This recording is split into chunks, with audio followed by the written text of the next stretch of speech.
तुम्ही इथं आला, तुमचे खूप खूप आभार आहेत बरं का. काल जी सभा झाली ना, तो फक्त एक आपला इशारा मोर्चा होता.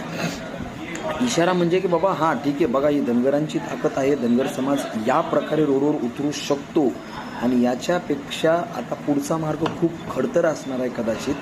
का खडतर असणार आहे माहिती आहे का? एका लहान लेकराला किंवा आपण प्रत्येकानं जन्म घेण्यासाठी देखील 9 महिने आईच्या उदरामध्ये खडतरपणाचा प्रवास केलेला बरं का. आणि त्यातले त्यात नंतर देखील आपण एवढे रगील धनगर आहेत की आपल्याला खडतरपणा काहीच वाटणार नाही.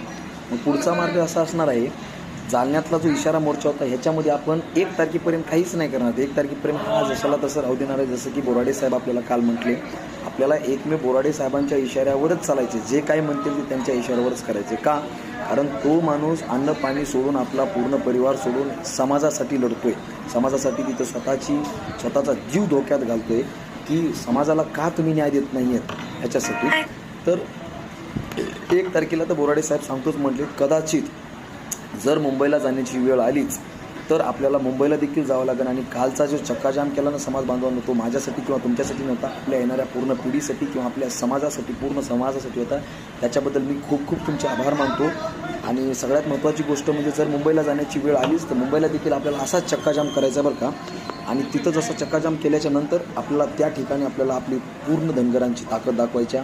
याच्यावर मला अजून भरपूर काय बोलायचे. तुम्ही इथं आलात, कृपया करून माझ्या चॅनलला सबस्क्राईब करा, जेणेकरून जेव्हा केव्हा मी लाईव्ह येईल तुम्हाला समजेल की बाबा महेश बिडकर ह्या एका साधारण माणसाचे, जो की फिल्टरचा एक व्यवसाय चालवतो, एकदम साधा माणूस. मी तर तुम्हाला कळतच असेल, मी तोंडानं काय म्हणणार नाही. पण माझी एवढी इच्छा आहे की मी तुमच्यापर्यंत मला पोहोचायचं.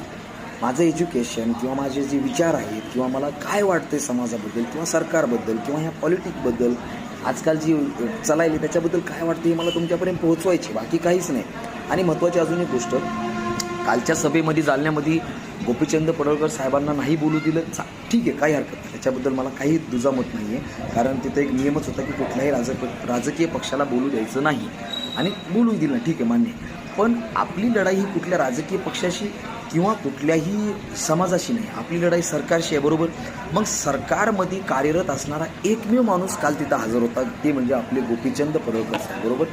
मग कमीत कमी पक्षाकडून नाही तर नाही, पण सरकारकडून तरी सरकारची काय भूमिका आहे किंवा सरकारकडून त्यांना काय बोलायचे हे ऐकून घेण्यासाठी आपण साहेबांना बोलू द्यायला पाहिजे होतं बरं का. मी गोपीचंद पडळकर साहेबांचा समर्थक आहे म्हणून म्हणत नाही, अजून मी नोट करा.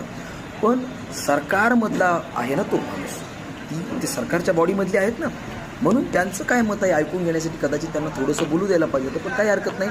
जय भीम, जय शिवराय, जय मल्हार. असाच मला सपोर्ट करत राहा. मी तुमच्याशी संवाद साधत